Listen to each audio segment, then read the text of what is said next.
Hey everyone, Michelle Seidling here with another episode of Military Transition Wellness, the podcast dedicated exclusively to those transitioning from military service. Today we are talking about relationships and how you can improve your relationships as you move from the military to your civilian life. Here to help us do that is Kari Petruch. This podcast is available on multiple platforms, including YouTube, Apple Podcasts, Spotify, and others. Please be sure to subscribe on your favorite podcast platform to be informed as new episodes become available. If you enjoyed today's episode or any of our episodes, please rate and review the podcast on your favorite platform. As always, check out our website at foodexperienceunplugged.com for some resources as you begin your health journey. Kari, welcome to the podcast. Hi, thanks for inviting me on. I'm having a good time doing this. This is wonderful. Wonderful. Well, that is your passion. So I'm excited to talk of all things relationships.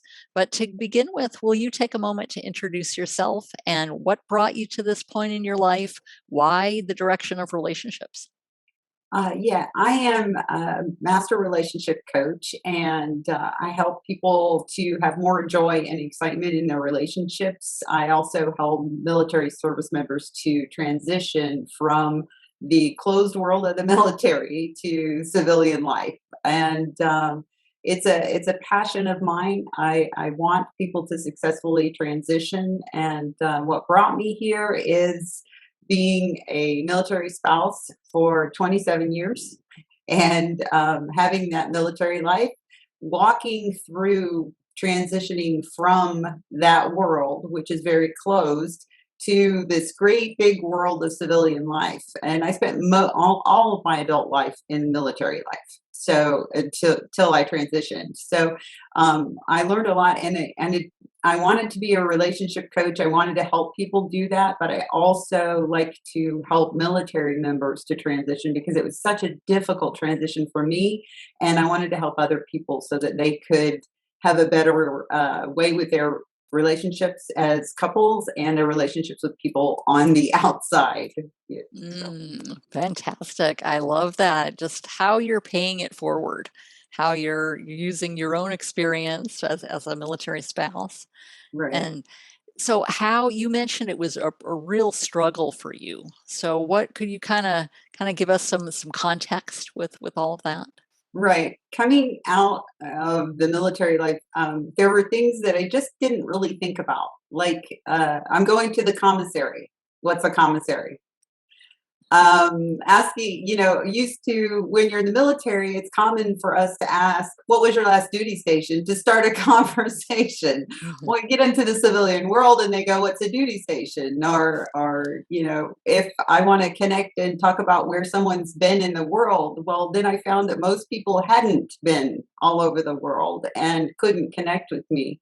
I wanted to have friends outside of the military, and that was a kind of difficult thing because I was used to making friends on the basis of that. And there is a whole language. I mean, I had all the letters that there were for everything that you can imagine, and I would just routinely say these things. It was difficult for me to move to, it's a grocery store. It was moved to move to, talking about things we say in the military, like DFAC. And I when I explained to somebody something about, well, when I was working, I used to go to the DFAC for lunch, and they're like, what's a DFAC? I mean, I had to completely change the way I communicated with the civilian world.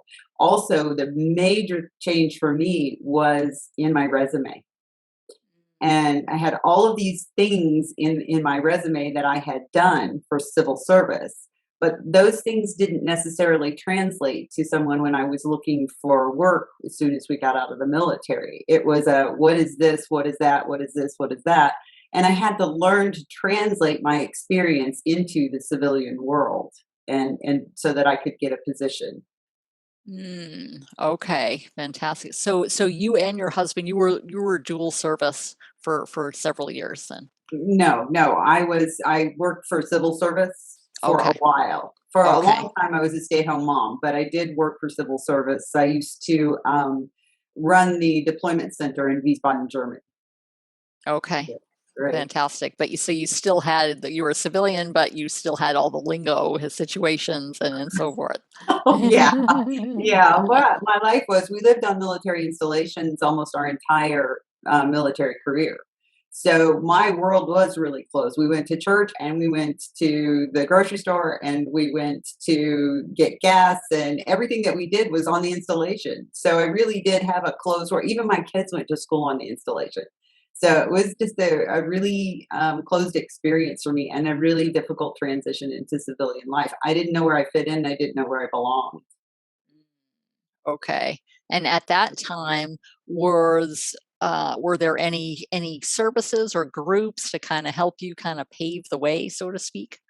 Not really. We didn't have too much. My husband had transition services a little bit, but the families weren't addressed. I don't know what's going on in the world today with that, but the families weren't addressed with the transition from active duty life to civilian life. There wasn't a way then for us to do that. Okay. Right. So what were how did in for you personally in your story, how did you resolve? You mentioned the lingo is it was a big issue. Mhm. What were some I guess let's kind of take a step back. What are some of the other issues that families and the soldiers are facing as they're transitioning in terms of relationships? Relationship wise, there's a little bit of a disconnect too, because then you're both together all the time. And I Good had point. become accustomed to my husband being gone for periods of time and then home for periods of time. And so we had a rhythm in the military of he would be gone, he would come home, he would be gone, he would come home. And we were kind of used to that happening. Well, going into civilian life, we were together all the time. And that presented an issue for both of us. We were used to separation time and get back to, I mean, we made a life that way. And when we were together, then all the time, then issues that didn't necessarily come up came up, and disagreements about how to do things at home, disagreements about how to do things with kids, disagreements about all of these different things that we really I was responsible for taking care of the home and the kids and things like that. And he would leave and come home and leave and come home and just count on me doing those things and really didn't express his opinion until he was home all the time.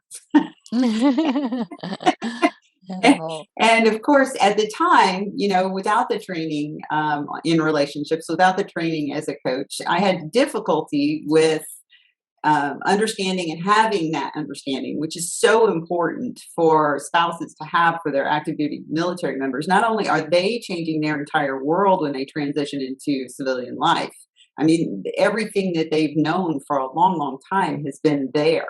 So it's important for spouses to have that compassion, that heartfelt understanding about the transition that they are going through, and to hear out their opinions and give them the space to say what they think and how they feel. Had I known that at the time, it would have been really helpful. But I didn't know that at the time.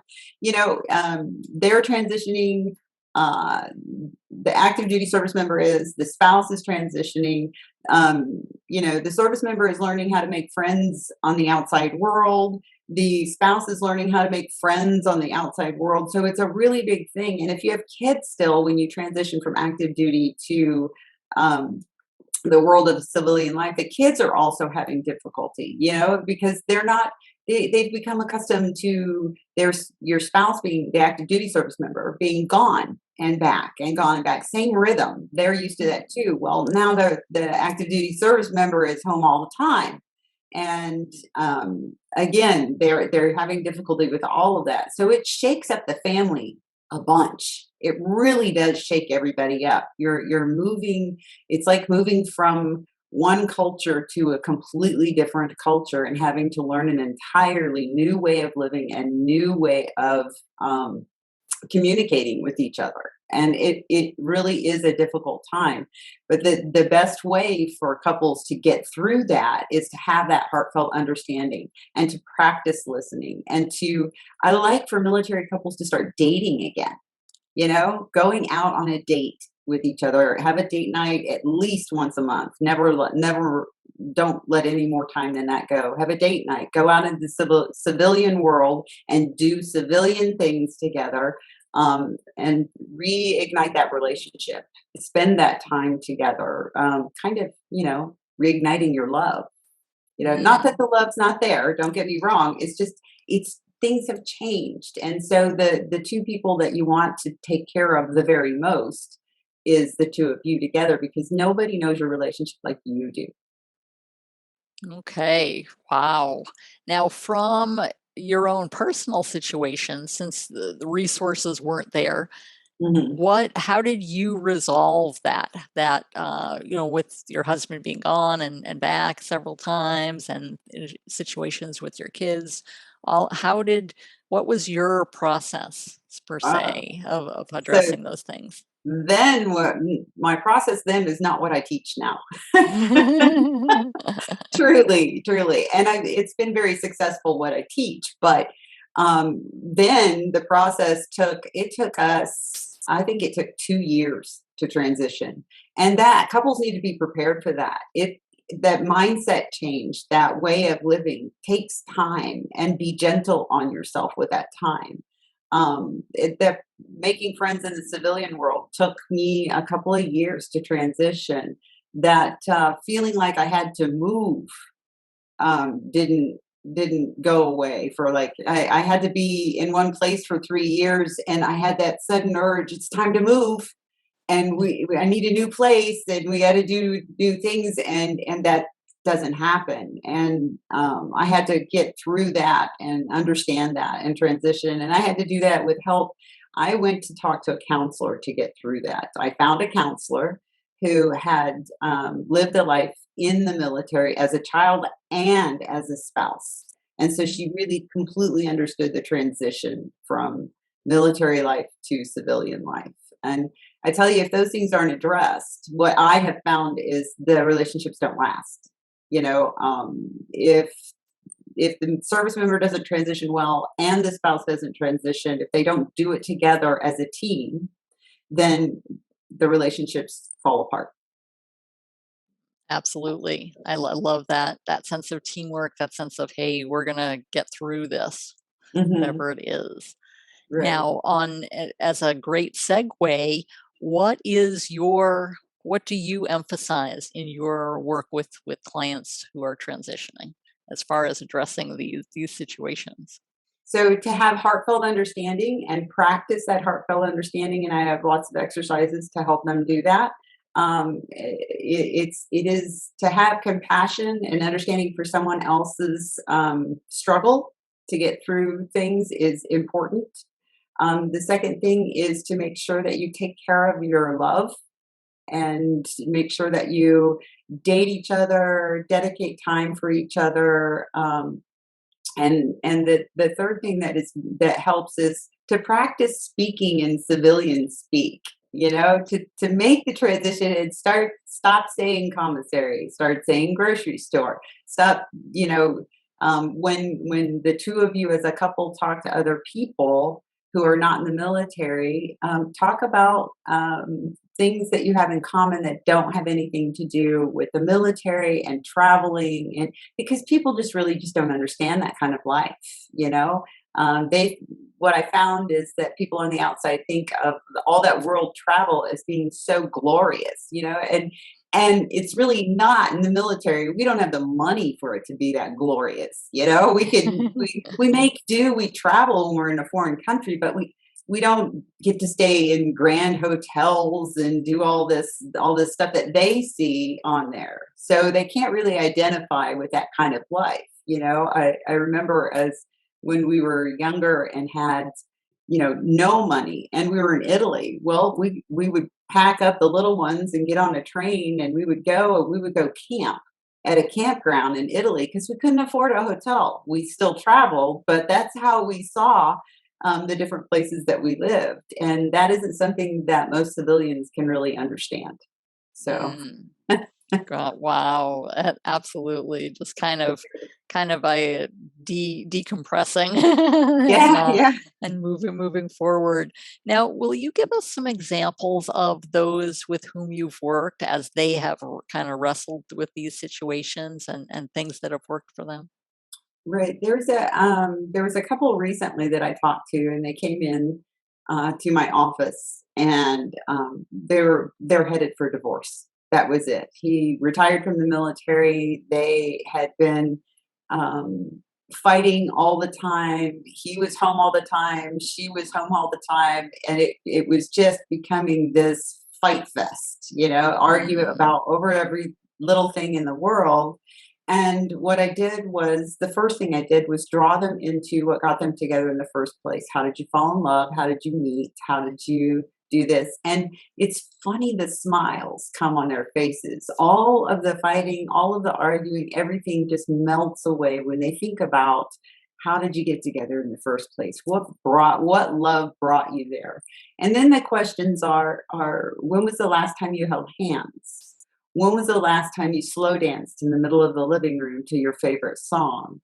And you start reminding them of the things that connected them. And then after that, we worked on the ability to listen and to hear what's being said to them and to hold space for each other.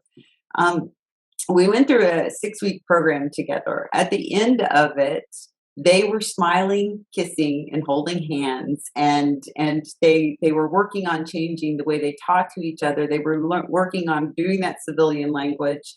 We went through, living on the outside and all kinds of things together with both of them. He found a job and became employed. They're still married. 4 years later, I actually saw them. They walked into my office and were holding hands and said, "Thank you. You saved our marriage." And I didn't save their marriage. They saved their marriage. All they had to do was listen a little bit, and they had a little bit of want to stay together. And as long as that love is still there, and there's no abuse or anything like that going on, as long as the love is still there, they can do it. They can transition really well. Fantastic. Wow. I just love how you help them to focus on those basics that are Yeah. perhaps forgotten during the military service. Yeah, sometimes they are because you don't. It's difficult to make the time when couples can't plan. When I was married, I when I was in the military, and I didn't know when my husband was coming and going. I never could count on it. It wasn't like we were given this wonderful little schedule. On these days, he won't be here, and on those days, he will be here. And we just never knew. It was a surprise all the time. So planning anything was like, why plan? Because as soon as I planned something, something else came up. Unless it was a unit function, and then somehow or another, those things did manage to be planned. But other stuff we didn't really know. We only knew when vacation time was twice a year. 2 weeks in the summer, 2 weeks at Christmas. We did know those dates. And then everything else was kind of like, are you home this week? No? Okay. So yeah, you can get back to the romance. Get back to, and romance doesn't have to be flowers and spending huge amounts of money. Romance can be just holding hands, taking time to stop, giving each other hugs, laughing. Laugh, for heaven's sake, start laughing again. Civilian life doesn't have to be nearly as stressful as military life is. Military life is hard. It's hard on the service member, it's hard on the families. It's really, really stressful. So when you get into the civilian world, relax, laugh, play, have fun. You have your whole life ahead of you to enjoy and to do whatever you want to do. Absolutely. Now, in terms of, I guess, preparedness for uh, as with their relationships, for those transitioning, or if they're thinking about transitioning, what would Mhm. you recommend in terms of really starting to build, rebuild, or repair relationships during that whole transition time? To prepare for that transition time, you know what? Honestly, I don't think there's a way to prepare for that. I really don't, other than, thinking about changing your language before you get out. And you got to be together all the time. And until that actually happens, you're not going to be together all the time. Start if you're an active duty service member or you are a spouse, start translating your resume. Start making it into a civilian resume. That helps a lot. But for relationships, spend time together. Try to get some stress-free time. And I know that a lot of people, well, some people aren't big on meditating together, but just give yourself some time alone together just to talk. And when you talk, don't talk about the kids and don't talk about the military.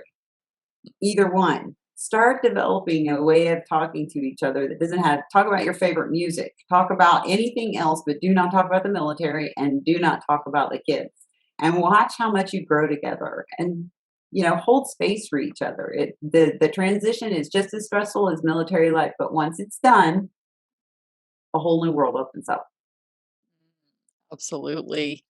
Now, are there, you mentioned with the lingo, you mentioned spending time together, other little tidbits or tips that you would recommend as families and as soldiers move toward the transition point there? Right. I think that one of the really big things that people think they need to do when they transition from the military is buy that house that they're going to live in. And I really don't recommend that.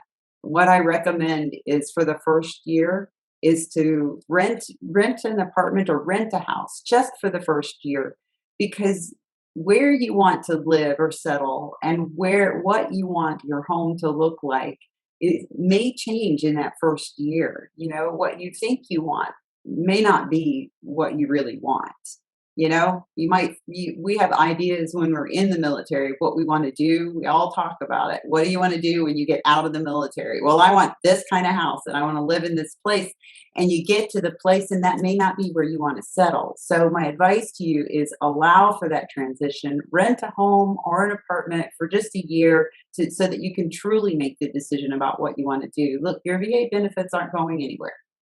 That you're going to get the loan. So just ease into it. Don't be in such a rush to do all that. And then, the person who's retiring or who's active duty, you also don't know where that job's going to be these days. You might be stay at home, but you might have to move to another city to settle. So when you do that, you have and you rent, you have an opportunity to go where you need to go to settle.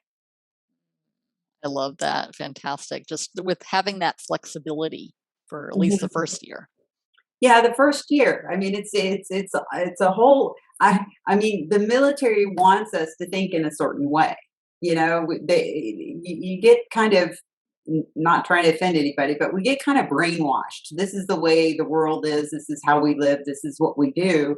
And it's like coming out of a closed world. Like we have a different language. We have a different way of doing things. We have a different way of talking, eating, sleeping, living our lives. Everything is its own way in the military. And it's very, very closed society. And the outside world doesn't understand. So time needs to happen for that transition. You're become indoctrinated into a system, and you have to slowly get out of that. It's not going to happen overnight. It just isn't. Boy, did I wish it would have. But yeah, it's not an easy thing to do. It's a whole mindset change.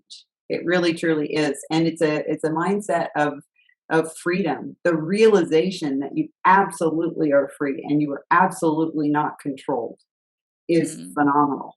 Uh, it's not nobody. Yes, you need to get up to go to work in the morning, but there's no one telling you that you have to get up and go to work in the morning. You suddenly have choices you didn't have before. The worst punishment is that you might lose your job if you do that all the time. But the punishment from the military for not showing up is a little bit harder. So, True. just all these little things that happen, and in my office, I have this big list of transition things that people don't think about all the time. Mm, So, okay. Now, reflecting on your own transition and how much you and your family have grown, over the years since then, what what's kind of, I guess, the contrast, or how have you progressed? Do you think in terms of relationships? oh, I have a lot of fun. You know what? I don't talk about the military that much anymore, unless I'm talking to other military members. I don't talk that much anymore about it. I don't. I live my life out here. I'm not in there anymore, and I don't go to the commissary anymore. It's a 45-minute drive from me to go to the commissary. And when I first transitioned, I would drive all the way from here to Fort Hood to get my food at the commissary. That's how I mean, and I thought I was at first I thought I was saving money, and when I realized I wasn't saving money, not just in gas, but the food prices were more than my local grocery store. So my life has just relaxed, and my kids all live near me, and my grandchildren all live near me. They're not living anywhere else. They're not traveling anywhere else. And they are grateful for the experiences that they've had, but they love their freedom too. They love it that they can do whatever they want to, work wherever they want to, eat whatever they want to. They like that. They like that they're not moving. They've all stayed in the same place since we left the military. And So that is okay. yes, yeah, it is, and they're very happy about that. They don't want to move. They want to stay right where they're at. Oh, fantastic. Well, Carrie, how can people get in contact with you? They can get in contact with me through highestintentcoach.com. So it's HIGHESTINTENT coach, COACH.com. They can schedule a 15-minute appointment with me to find out if I can help them, if I'm a fit for them or they're a fit for me. And on that website, they can get all kinds of interesting things and all kinds of blogs and all that good stuff. Fantastic. We will include all those things in the show notes. Carrie, it's been amazing, a real eye opener regarding those little intricacies that really affect relationships. Oh my goodness. Thank Thank you so you. much for being here. Any parting words of wisdom for those transitions? Oh, you have one life to live. When you get out of the military, use every minute you have to enjoy your life as a civilian and as a couple.